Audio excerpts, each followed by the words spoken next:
السلام عليكم ورحمة الله وبركاته. أهلا بكم أعزائي متابعين قناة الرياضيات مع أيمن عبد الله وسؤال أولمبيات الرياضيات.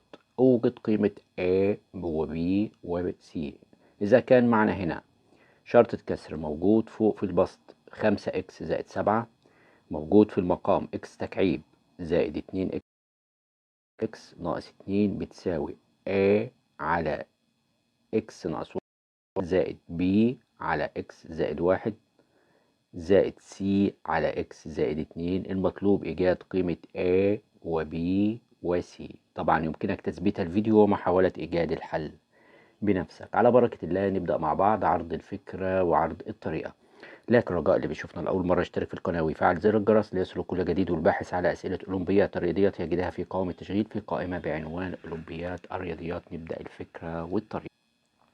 نحن نعلم أن المقام هنا بيساوي المقام الناحية التانية، يعني في عملية تساوي بين الأطراف، فبالتالي أنا ممكن أن أنا أكتب المسألة بالصورة التالية. هنا شرطة الكسر بتاعتي موجود فوق هنا 5x زائد 7 على المقام ده كله هنكتب مكانه هذا المقام. هيكون معانا هنا x ناقص الواحد مضروب في x زائد الواحد مضروب في x زائد الاتنين.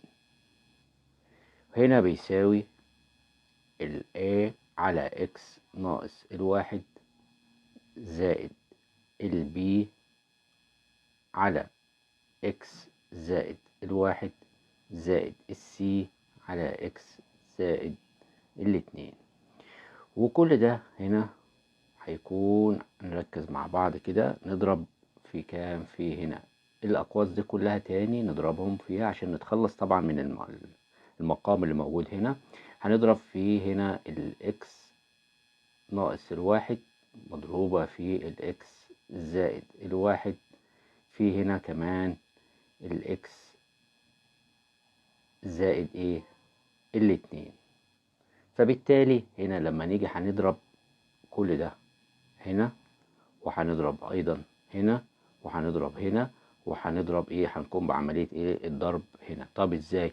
طبعا في حالة الأقواس دي اللي تلاحظ زيها هنا احنا بنعمل الكلام ده عشان نتخلص من كل اللي موجود هنا، تمام؟ فبالتالي هيكون معانا هنا 5x زائد كام؟ زائد السبعة.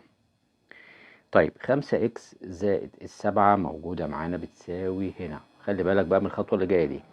هنا ال A هنا هتكون بقى، خلي بالك هنا مفروض بنحذف مين؟ بنحذف المقام اللي موجود هنا، لأن لما بنضربه بقى واحد هنحذفه ويتباقي مين؟ الباقي هيكون معاك هنا الإكس زائد واحد اللي هو الجزء ده في الإكس زائد إيه؟ اتنين. فبالتالي هيكون معانا إكس زائد الواحد مضروب في الإكس زائد إيه؟ الاتنين. طيب هوصل للبي، البي اهي، يبقى مين اللي يتحذف؟ اللي هيتحذف بقى في الحالة دي هيكون مين؟ ده المقام الموجود بتاعها. فبالتالي بس هنكتب بقى اكس ناقص الواحد مضروب في مين؟ الاكس زائد الاتنين. طيب زائد ايه؟ زائد السي. طب السي هنا ده اللي هيتحذف، هيبقى معانا الاتنين دول هما اللي هيتكتبوا، يبقى الاكس ناقص الواحد في الاكس زائد الايه؟ الواحد. هيكون معانا برضو هنا ادي الخمسة اكس زائد السبعة بتساوي، خلي بالك بقى من الجزء ده اهو. هنا الايه اهي هتتضرب في، احنا القوسين دول بنضربهم في بعض، اكس في اكس ادي اكس تربيع زائد تلاتة هنا اكس زائد الاتنين. طيب زائد البي، البي هيكون مضروب برضو، نضرب الجزء ده مع بعضه هنا، ده هيكون عبارة عن اكس تربيع زائد الاكس ناقص الايه؟ الاتنين، زائد هنا السي نفس الشيء برضو، القوس ده كله هيكون معاك الاكس تربيع ناقص الايه؟ الواحد. طيب وفي الحالة دي طبعا هنضرب ايه الايه دي في ما بداخل القوس، وهنا نفس الشيء البي، وهنا نفس الشيء الايه السي. فيكون معانا هنا 5x زائد هنا السبعة دي بتساوي ال A في x تربيع يبقى A x تربيع زائد A في 3x يبقى هنا عندك 3AX زائد 2A زائد هنروح للبي نفس الشيء هنعمله، يبقى بي اكس تربيع اهي بي اكس تربيع زائد بي اكس، يبقى زائد بي اكس ناقص 2 بي زائد سي اكس تربيع ناقص السي. يبقى هنا الخمسة اكس زائد السبعة دي بتساوي، هنا عندك ال ax تربيع وهنا ال bx تربيع وهنا ال cx تربيع، فبالتالي هنا لو خدنا ال x تربيع كعامل مشترك يبقى الباقي هنا ال a زائد ال b زائد ال a c، وهنا ال x تربيع كعامل مشترك خليها في آخر القوس عادي جدا، ممكن تبقى في الأول هنا ممكن في الآخر مفيش أي مشكلة. طيب هنا بعد كده زائد، هناخد بقى ايه موضوع اللي فيها اكس بس، يبقى هنا اكس اهي، يبقى هنا معانا هناخد البي اهي، البي اكس والتلاتة اي اكس ناخد منهم الاكس كعامل مشترك، هيكون معاك هنا التلاتة اي زائد البي هنا والاكس كعامل ايه مشترك. من الباقي بقى اللي لسه متاخدش هنا 2a وسالب 2 هنا b وعندك سالب السي، فبالتالي هنا ممكن نقول هنا هنقول زائد بين أقواس كده الاتنين A اللي هي دي سالب 2 B سالب السي. وهنا ناخد بالنا بقى لو جينا ان احنا نقول نساوي ده نساويه كده يعني ايه صفر، نساويه بالصفر، وهنا ده هنساويه 5 وهنا ده هنساويه بالسبعة. طب معاملاتك هنا 5 وهنا موجود معانا 7، هنساوي الكلام ده ونشوف مع بعض هيقودنا لإيه. احنا عندنا هنا يبقى ال A علشان احنا بنكون معادلات هنا، يبقى ال A زائد ال B زائد ال C هيساوي ايه؟ هيساوي الصفر. جميل جدا. وكمان على الجانب الآخر احنا قلنا ان 3A زائد ال B ده هيساوي كام؟ هيساوي الخمسة.